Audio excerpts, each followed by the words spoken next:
ونصلي ونسلم على رسوله الكريم أما بعد সম্মানিত মুসল্লিয়ান کرام رحمنا ورحمكم الله تبارك وتعالى السلام عليكم ورحمة الله وبركاته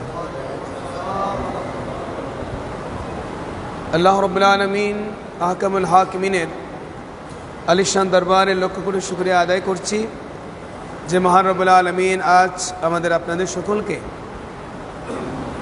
সুস্থ শরীর নিয়ে নামাজে মাগরিব এই আলমগীর খানকা শরীফে আদায় করার তৌফিক সৌভাগ্য সুযোগ দান করেছেন। শুকরিয়া তান উচ্চস্বরে বলি আলহামদুলিল্লাহ।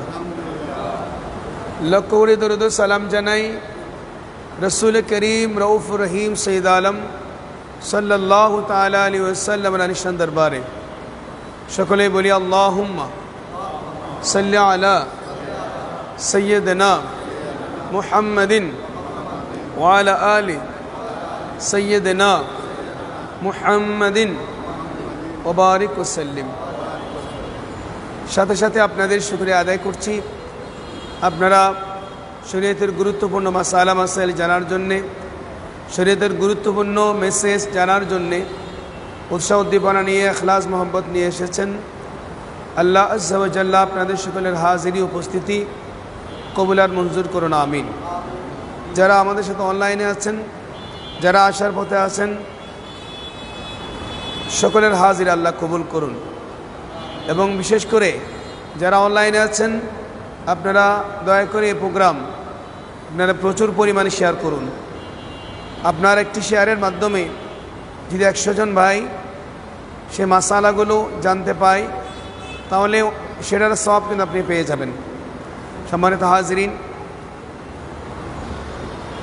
হুজুর করিম রউফুর রহিম সৈয়দ আলম সাল্লাল্লাহু তাআলা আলাইহি ওয়াসাল্লাম একবার মসজিদে নববী শরীফের মধ্যে প্রবেশ করলেন। প্রবেশ করে দেখতে পেলেন দুই দল সাহাবায়ে কেরাম।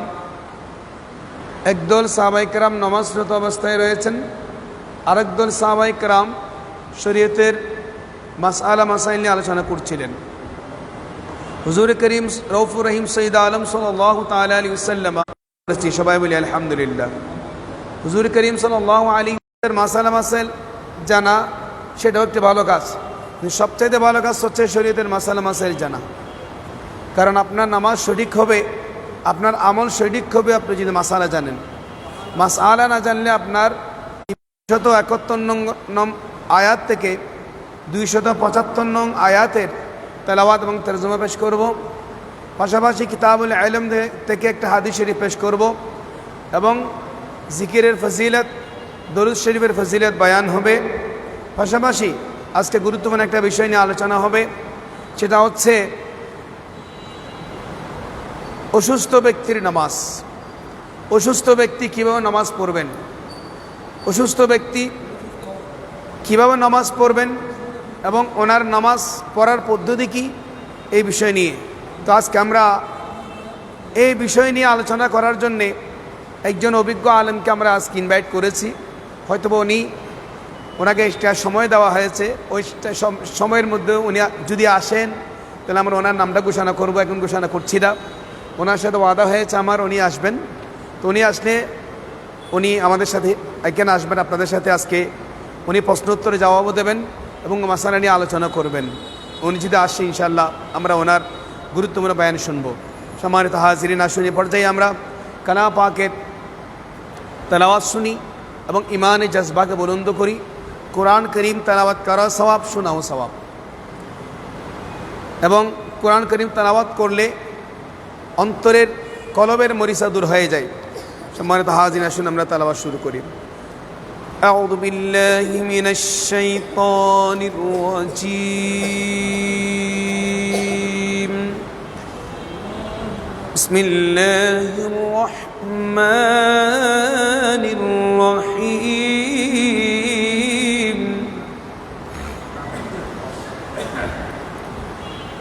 ইন তুবদুস সাদাকাতি ফানি'ম্মা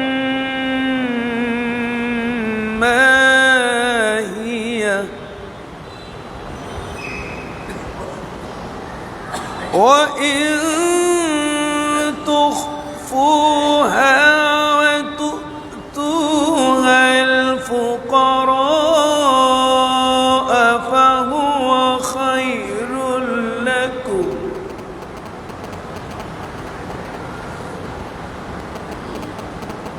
ويكفر عنكم من سيئاتكم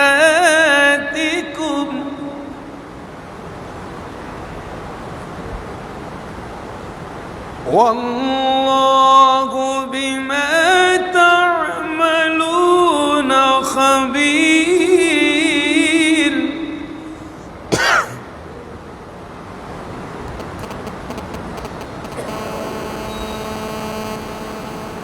ليس عليك هداهم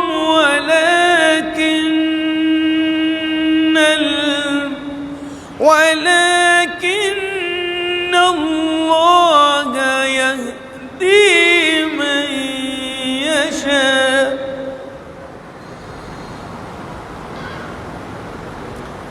وما تنفقوا من خير فلأنفسكم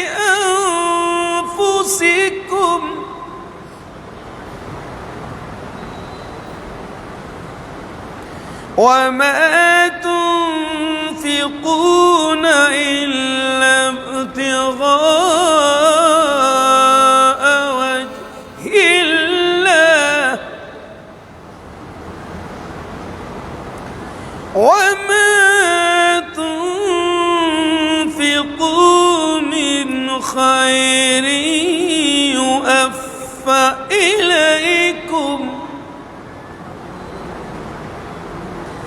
يوفى إليكم وأنتم لا تظلمون.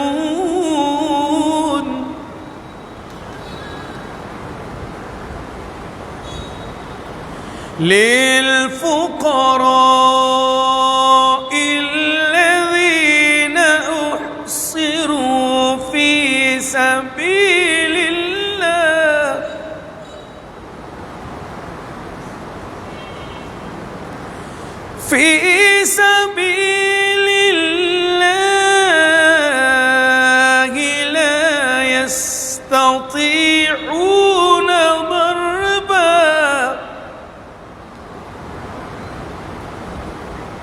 لا يستطيعون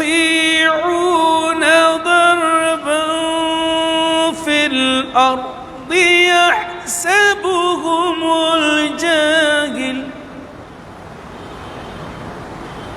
يحسبهم الجاهل أغنياء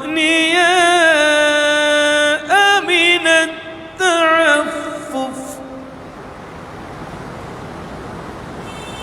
تعرفهم بسيماهم لا يسألون الناس إلحافا وما تنفقوا من خير فإن الله به عليم.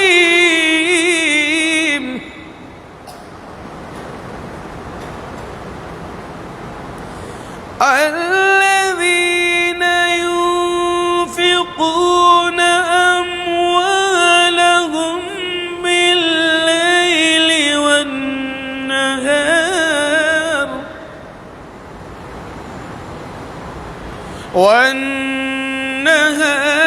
سرا وعلانية فلهم أجرهم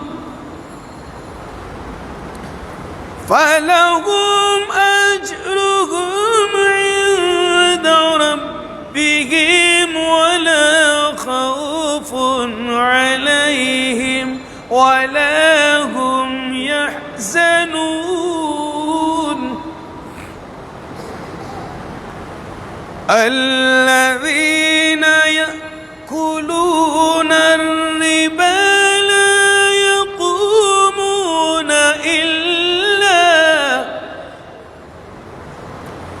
إلا كما يقوم الذي يتخبطه الشيطان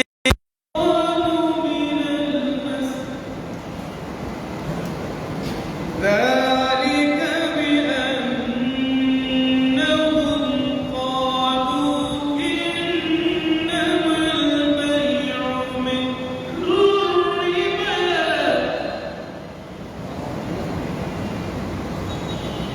وأحل الله البيع وحرم الربا فمن جاءه موعظة من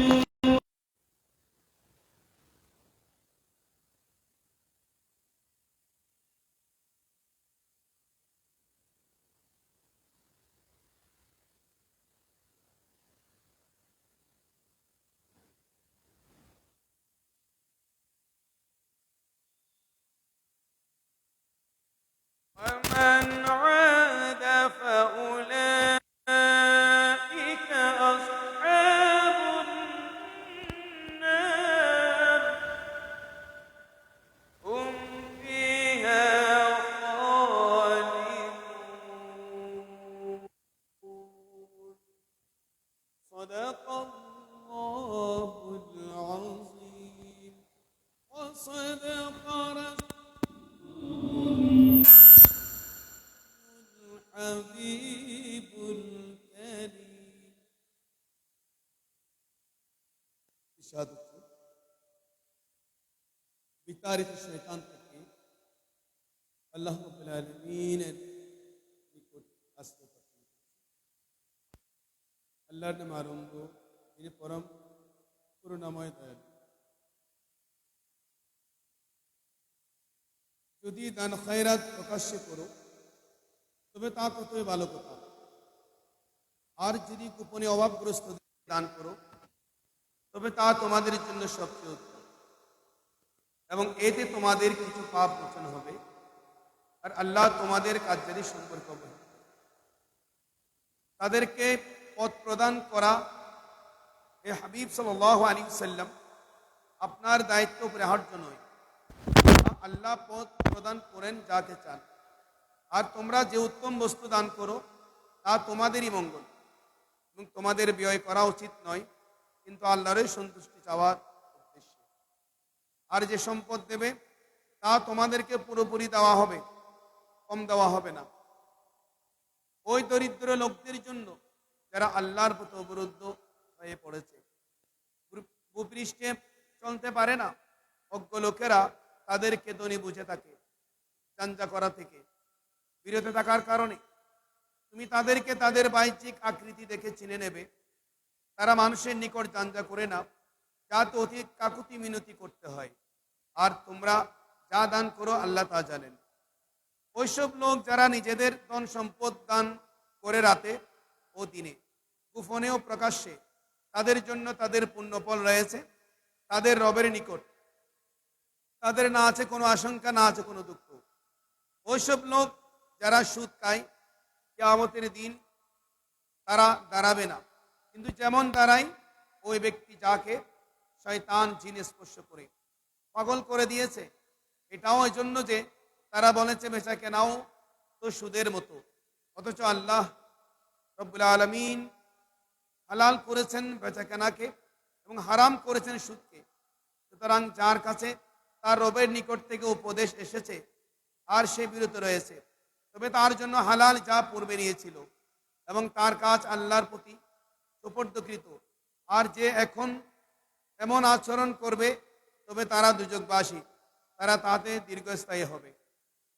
মহান আল্লাহ রাব্বুল আলামিন সত্য বলেছেন, আল্লাহ নবী মুহাম্মদ রাসূলুল্লাহ সাল্লাল্লাহু তাআলা আলাইহি ওয়াসাল্লাম তিনিও সত্য বলেছেন। সম্মানিত হাজিরিন, আমরা কুরআন কারীমের সূরা বাকারা শরীফের 271 নং আয়াত থেকে 275 নং আয়াতের তেলাওয়াত এবং তরজমা শুনলাম। আমাদের ঈমান জজবা আল্লাহ বুলন্দ করার তৌফিক দান করুন। পাশাপাশি আপনাদের প্রতি বিনীত অনুরোধ, আপনারা কোরআন কারীম তেলাওয়াত করুন, কোরআন কারীমের তরজমা আমাদের কানজুল ইমান নূরুল ইরফানের বিশুদ্ধ তেলাওয়াত রয়েছে, আপনারা সেগুলো পড়বেন এবং তরজমা পড়বেন। এখানে তফসির সহ দেওয়া আছে, এগুলো পড়বেন। ইমানে জজবা বুলন্দ হবে, ইসলাম সম্পর্কে, কোরআন সম্পর্কে জ্ঞান অর্জন হবে। আল্লাহ জাল্লা শান আমাদের সকলকে সহি শুদ্ধ রূপে কোরআন কারীমের তেলাওয়াত, তরজমা, তফসির পড়ার তৌফিক দান করুক, আমিন। সম্মানিত হাজিরিন, এবার আসুন আমরা কিতাবুল ইলম থেকে হাদিস শরীফ পেশ করছি, ভালো করে খেয়াল করুন।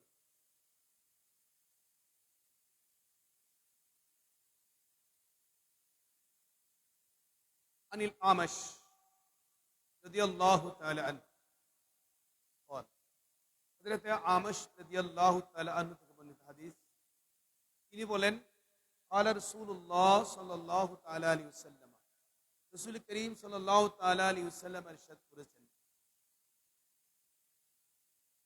আফাতুল ইলমিন নিসিয়ান, জ্ঞানের ইলমের বিপদ হচ্ছে ভুলে যাওয়া। ওয়াইদাআতুহু আন তুহাদ্দিতা বিহি গায়রা আহলিহি, আর সেটার বিনষ্ট হওয়া হচ্ছে অনুপযুক্ত লোককে তা বর্ণনা করা। রাওয়াহু দারমি মুরসালান, ইমাম দারমি হাদিস মুরসাল হিসেবে বর্ণনা করেছেন। সম্মানিত হাজিরিন, এই হাদিসের ব্যাখ্যায় আমাদের মুহাদ্দিসিন ইকরাম চমৎকার বলেছেন।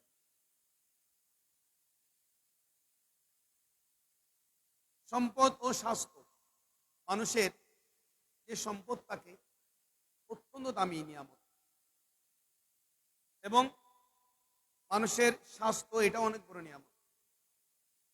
দুটোটা মানুষের জীবনের সাথে অঙ্গাঙ্গি জড়িত, একটা ছাড়া মানুষ চলতে পারে না।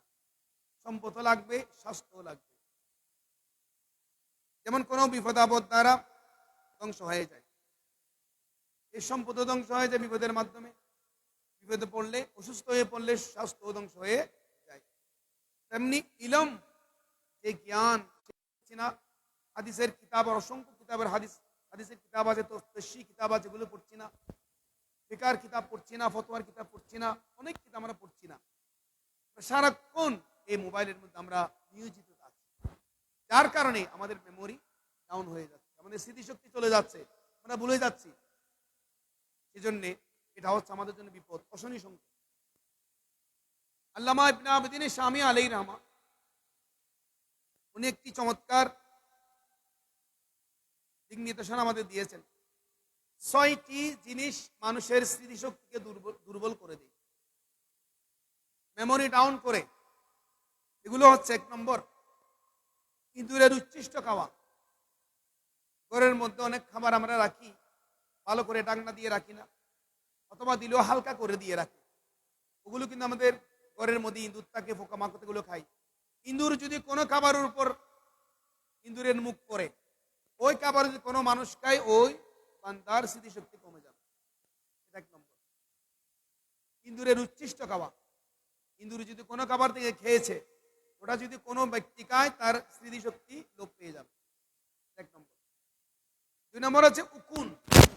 অনেকে উকুন ধরে, মাথা থেকে উকুন ধরে মেরে ফেলতে হবে। এই উকুন ধরে ছেড়ে দিলে তার স্মৃতিশক্তি দুর্বল হয়ে যাবে, নষ্ট হয়ে যাবে। 3 নম্বর, স্থির পানি। যে পানি চলমান নয়, মায়ে জারি নয়, চলমান পানি। ওই চলমান পানিতে কেউ প্রস্রাব করলে ওই বান্দার এলম লোপ পেয়ে যাবে। 4 নম্বর, আঠা জাতীয় বস্তু চিবানো।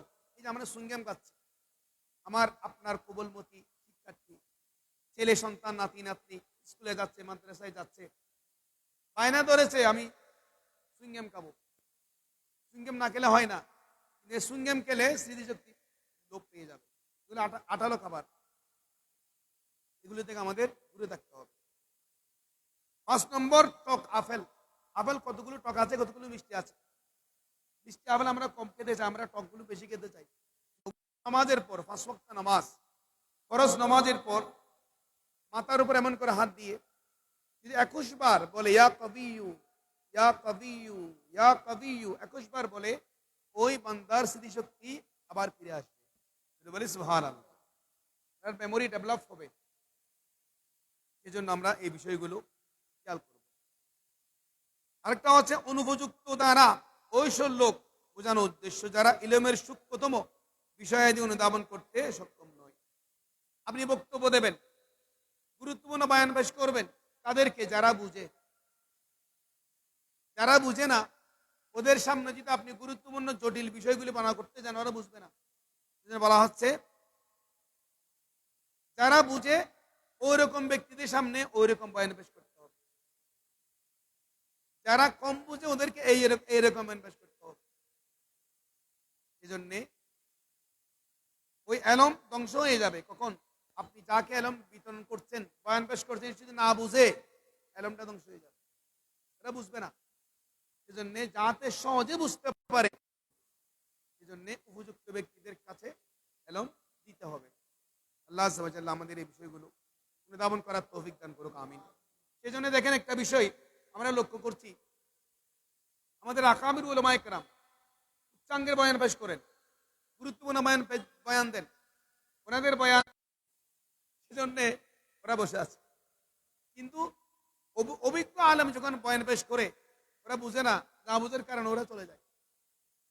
এই জন্যে এলম যার কাছে যে পাত্র এলম গ্রহণ করতে পারবে ওনাকে ওইভাবে এলম দিতে হবে।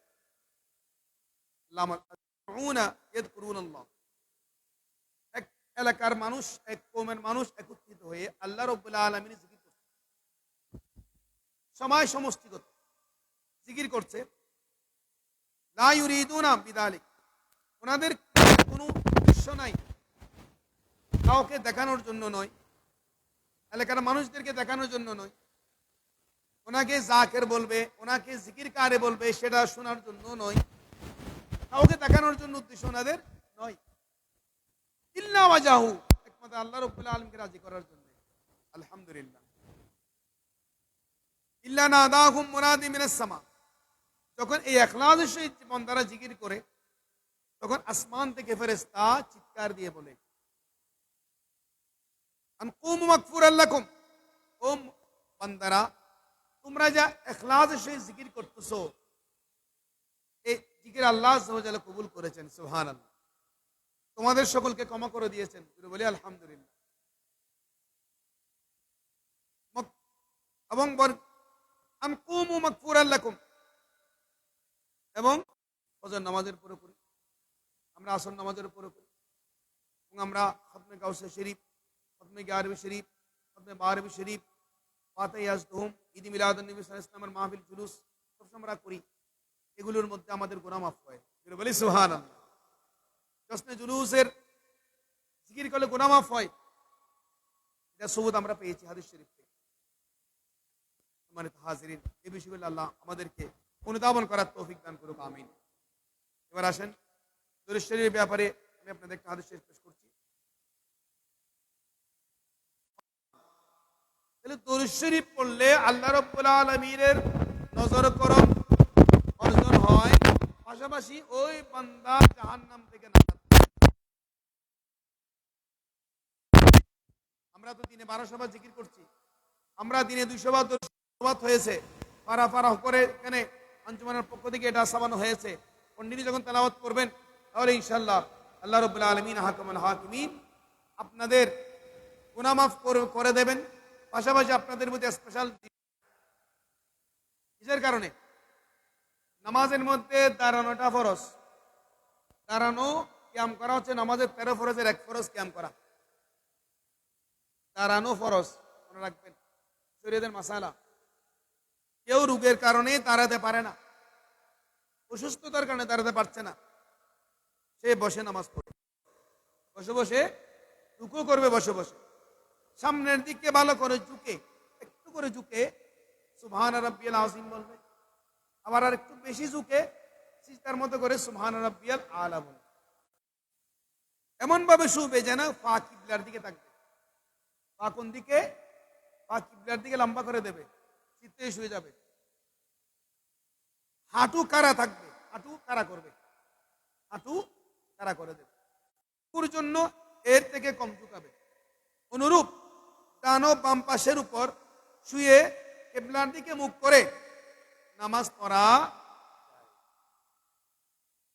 মাসালা। যে রুগীর এমন অবস্থা নামাজের ফরজ, ফজরের নামাজ, জোহরের নামাজ, আসরের নামাজ, মাগরিব, এশার নামাজের যেগুলো ফরজ, ফজরের 2 রাকাত এবং 2 রাকাত সুন্নত সহ, এবং জোহরের 4 রাকাত, আসরের 4 রাকাত, মাগরিবের 3 রাকাত, এশারের 4 রাকাত ফরজ, 3 রাকাত ওয়াজিব। এই নামাজগুলো দাঁড়ানো, এই নামাজগুলো যদি দাঁড়িয়ে না পড়ে নামাজ আদায় হবে না। অসুস্থ হলে উনি অসুস্থদের মতো নামাজ পড়বে, সুস্থ হলে নামাজগুলো দাঁড়িয়ে পড়তে হবে।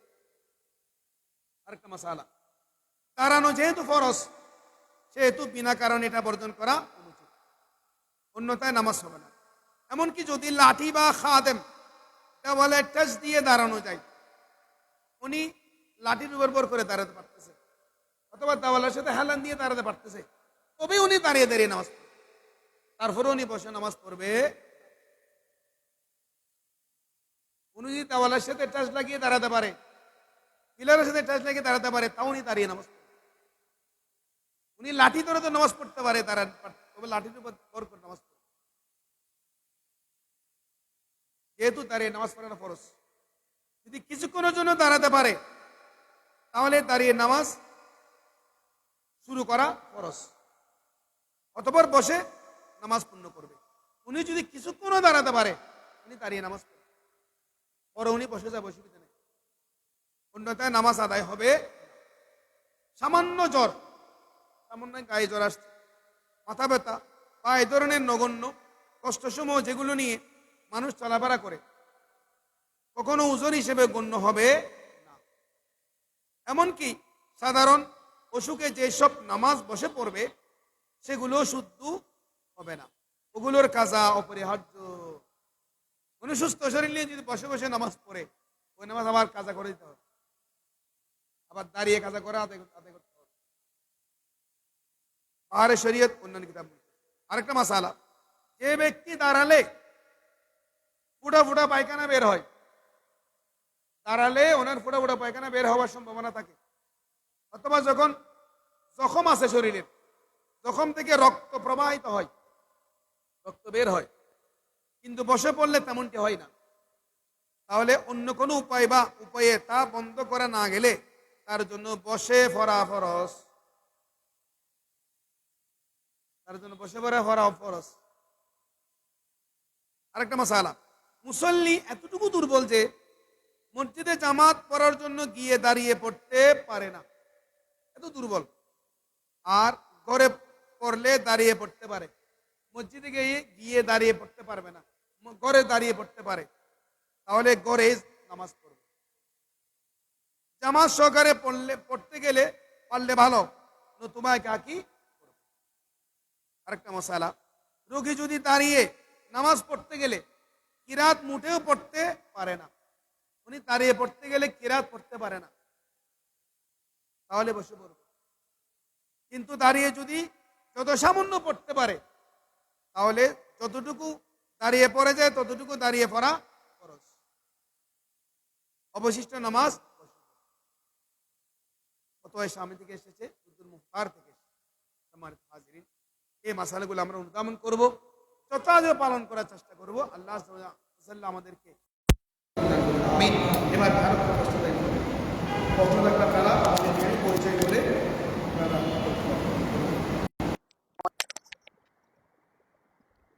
আসসালামু আলাইকুম ওয়া রাহমাতুল্লাহ। আমার একটা প্রশ্ন হচ্ছে, বাজারও যাইতেছে, হাটও করতেছে, চলাফেরাও স্বাভাবিক করে, মসজিদ আসে দেখে চেয়ার বসে নামাজ পড়ে। জি, সেজন্য শরীয়তের মাসআলা হচ্ছে, যেহেতু আপনি সব পারতেছেন, সেক্ষেত্রে শরীয়ত আপনাকে অনুমতি দিয়েছে আপনি নিচে ফ্লোরে বসে নামাজ পড়তে পারবেন, সাপটা মেরে বেশি বসে পড়তে পারবেন, পা দুইটা কিবলার দিকে লম্বা করে নিয়ে নামাজ পড়তে পারবেন, কোনো অসুবিধা নেই। শরীয়তের কোনো কুরুনে সালাসার মধ্যে কোনো সাহাবায়ে কেরাম, আমার দয়াল নবী সাহাবায়ে কেরামের 3 যুগের মধ্যেও নাই, কোনো ফিকহের কিতাবও নাই, কোনো মাসালার কিতাবও নাই যে চেয়ারে বসে নামাজ পড়ে। এটা হচ্ছে আমাদের সৌদি আরবের আবিষ্কার। মক্কা শরীফ আজ থেকে 10 বছর আগ থেকে ওখানে হারম শরীফে চেয়ার নিয়ে নামাজ পড়া শুরু করছে, ছোট ছোট চেয়ার। ওখান থেকে দেখে দেখে আমাদের বাংলাদেশে এটাও শুরু করেছে। আচ্ছা, ওই যে আপনি বললেন যারা জি অন্যান্য প্যারালাইসিসের রোগী জি। বসতে পারে না, দাঁড়াইতে পারে না, ওটা শুয়ে শুয়ে নামাজ পড়বে। শুয়ে নামাজ পড়বে। জি। তো শুয়ে যদি নামাজ পড়তে হয় ওনাকে কোন দিকে শুতে হবে? উনি কিবলার দিকে পা দিয়ে, কিবলার দিকে পা এদিকে থাকবে। জি। কিবলার দিকে পা পা দিয়ে দিয়ে লম্বা পাটা, হাঁটু ভাঙবে। হাঁটু হাঁটু ভাঙা ভেঙে থাকবে, হাঁটু ভাঙা মাথার থাকবে, পিছনে বালিশ দেবে। হাঁটু মাথার পিছনে ভাঙা থাকবে। হাঁটু ভাঙা থাকবে। হ্যাঁ, হাঁটু ভাঙে, না হাঁটুও ভাঙতে পারে না, তাহলে অসুবিধা নাই, তাহলে সোজা রাখবে, অসুবিধা নাই। সোজা মাথার কেবলামুখী হইতে হবে। জি হতে হবে, এবং মাথার নিচে বালিশ দেবে, মুখটা যেন কাবার দিকে হয়। বাবার দিকে এইভাবে জি আছে। এইভাবে, ওভাবে উনি ইশারায় রুকু সিজদা করবে, নামাজ পড়বে। একটা প্রশ্ন হচ্ছে যে আপেল খাইলে কি একটা জিনিস আপনি বলছিলেন যে এই যে আপেল, আপেল টক আপেল খেলে, ইয়ার টক আপেল খেলে স্মৃতিশক্তি লোপ পেয়ে যায়। টক আপেল, জি টক আপেল। টক আপেল। জি। তারপর একটা হচ্ছে আপেলের সিল্কা, আপেলের সিল্কা খেলে মেমোরি ডাউন হয়ে যায়। আপেলকে পরিষ্কার করে চামড়া ইয়ে করে এই সিল্কা যেগুলো এগুলো খাওয়া যাবে না। আচ্ছা, আসসালামু আলাইকুম। আসসালাম। আর কোনো প্রশ্ন আছে? আর কারো কোনো প্রশ্ন আছে? আমার মুরব্বী দাঁড়িয়েছেন। আসসালামু আলাইকুম। আসসালাম রহমতুল্লাহ। নফল নামাজ শরীর দুর্বল চাইলে বসে করতে পারবো? সুন্দর একটা প্রশ্ন করেছেন। নফল নামাজ শরীর দুর্বল হলে, হ্যাঁ দুর্বল হলে সবচাইতে আফজল হচ্ছে আমরা যেই এশারের বিতিরের নামাজের পরে 2 রাকাত শফিল ভিতরে আমরা বসে পড়ি, এই নামাজ আমরা বসে পড়ে আফজল মনে করি। কারণ হুজুর করিম সাল্লাল্লাহু তাআলা আলাইহি ওয়াসাল্লাম এই শফিল ভিতরে নামাজ বসে পড়েছেন, কিন্তু নামাজ নফল নামাজ, অন্যান্য নফল নামাজ দাঁড়িয়ে পড়েছেন। শুধুমাত্র এশারের নামাজ, এই শফিল ভিতরে নামাজগুলো বসে বসে পড়া আফজল, কারণ হুজুর করিম সাল্লাল্লাহু আলাইহি ওয়াসাল্লাম 2 রাকাত বসে পড়েছেন। শরীর নফল নামাজ শরীর দুর্বলতার কারণে শরীর দুর্বল চাইলে উনি নফল বসে নামাজ পড়তে বসে করতে পারবো? পারবেন, অসুবিধা নেই, কোনো সমস্যা নেই। ওদিকে ওদিকে।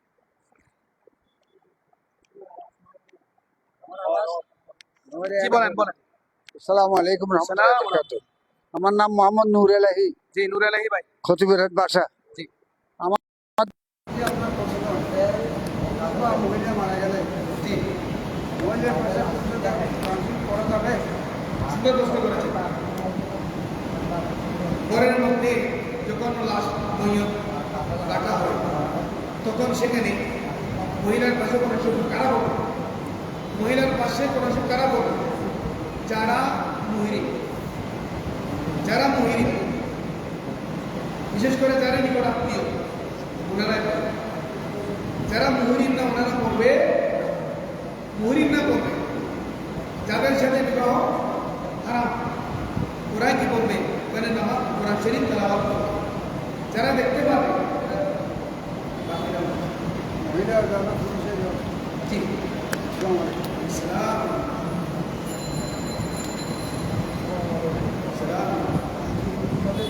বিভিন্ন মসজিদে যাই, আমরা অনেক সময় ছবি বা গেলে ছবি বা সিনেমা বা এটার তখন আমরা জামাত কিভাবে পড়বো? সুন্দর করে এখন প্রশ্ন করেছেন আপনি, জবাব আপনি দিয়ে দিয়েছেন। আমি বলি সুন্নি মসজিদ আপনি চিনেন না, আবার বলতে আমি সুন্নি মসজিদ না চিনে নামাজ পড়লে আবার চিনেছেন সুন্নি, উনি যে সুন্নি না সেটাও চিনেছেন, নামাজ কিভাবে পড়বেন? হ্যাঁ, জামাতের তাজিমের খাতিরে আপনি নামাজ পড়বেন। যখন বুঝতে জানতে পারলেন উনি অন্য আকিদের, উনি বদ আকিদের লোক, তখন ওই নামাজটা আপনি আবার রিপিট করে দৌড়ে পড়ে দেবেন, ওই নামাজ আবার পড়ে দিতে হবে। ধন্যবাদ। আর কোনো প্রশ্ন? তাহলে আজ এ পর্যন্ত। আল্লাহুম্মা আমিন। আলহামদুলিল্লাহি রাব্বিল আলামিন ওয়া লা কুতুল মুত্তাকিন ওয়াসসালাতু ওয়াসসালামু আলা নবিল কারীম ওয়া আলা আলিহি ওয়া আসহাবিহি আজমাইন। ইয়া আল্লাহ আমাদের প্রত্যেকের ফরিয়াদ কবুল করুন, আমাদের প্রত্যেকের সাথে সুস্থতা নসিব করুন, সকলের হাজাত পূর্ণ করে দিন। দাওয়াত খের মজলিসের মাধ্যমে ঈমান, আকীদা, আমলকে পরিশুদ্ধ করার তৌফিক দান করুন। মোহাম্মদ কামরুল হাসান ভাইয়ের ফরিয়াদ কবুল করুন, অনেক ভাইদের ফরিয়াদ কবুল করুন, অনেকে অসুস্থ বিরোধী আক্রান্ত সকলকে সেবায় দাম। মাইশা আক্তার অসুস্থ দীর্ঘদিন ধরে, তাকে সেবাই তাম নসিব করুন। আমাদের প্রত্যেকের সুস্থ হায়াত দান করুন। আমরা সকলেই অসুস্থ, যে কোনো আমরা অসুস্থ, আল্লাহ সকলকে সুস্থ হায়াত দান করুন। আমাদের বাংলাদেশের উপর রহমত নাযিল করুন। পার্শ্ববর্তী আমাদের ভারত যে স্কিমগুলো চলতেছে, যে জুলুম নির্যাতন সরাসরি হচ্ছে, মুসলমানদেরকে ঘরের মধ্যে অবরুদ্ধ করে রাখা হয়েছে। আল্লাহ তোমার সাথে দরবারে ফরিয়াদ জানাচ্ছি, সরকার আজমিরের এই দেশ হিন্দুস্তানের জমিনকে তুমি আল্লাহ আজাদ করে দাও। হিন্দুস্তানের মুসলমানদের উপর রহমত নাযিল করো। ফিলিস্তিনের মুসলমানদের উপর রহমত নাযিল করো। হিন্দুস্তানের মুসলমানদের উপর রহমত নাযিল করো। সারা বিশ্বের মুসলমানদের উপর রহমত নাযিল করো। ইসরায়েলি জালেমদেরকে নাস্তানাবুদ করে দিন। ইয়া আল্লাহ আমাদের প্রত্যেকের উপর রহমত নাযিল করুন। اللهم سهل يا إله علينا كل صوم من محمد السلام وارحمنا برحمتك يا ارحم الراحمين. السلام عليكم.